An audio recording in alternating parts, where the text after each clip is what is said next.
buongiorno, buongiorno e buongiornissimo a tutti! Oggi vi mostrerò come creare un villaggio di Babbo Natale con la gomma EVA e tanto altro materiale, soprattutto per la gioia dei bambini, ma per avere comunque una cosa originale e diversa dal solito.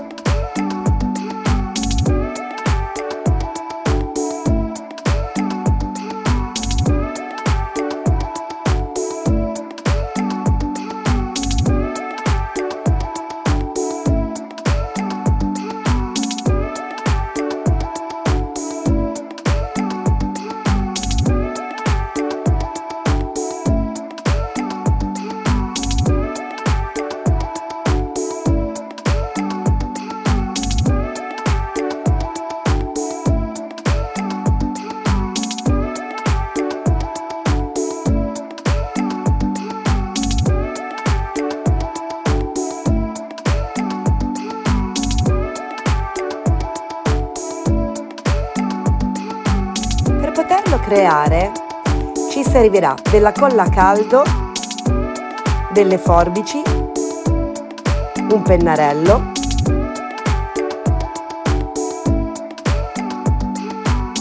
una scatola di polistirolo e dell'ovatta e della gomma EVA. Comincio a preparare la casetta di Babbo Natale. Ho tagliato 2 rettangoli in gomma EVA, li ho piegati a metà e adesso vi mostrerò come poterli disegnare e incidere.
stati insieme anche oggi e vi ho mostrato un'altra creazione, soprattutto super natalizia. Se vi è piaciuta, lasciate un like al video, ci sta.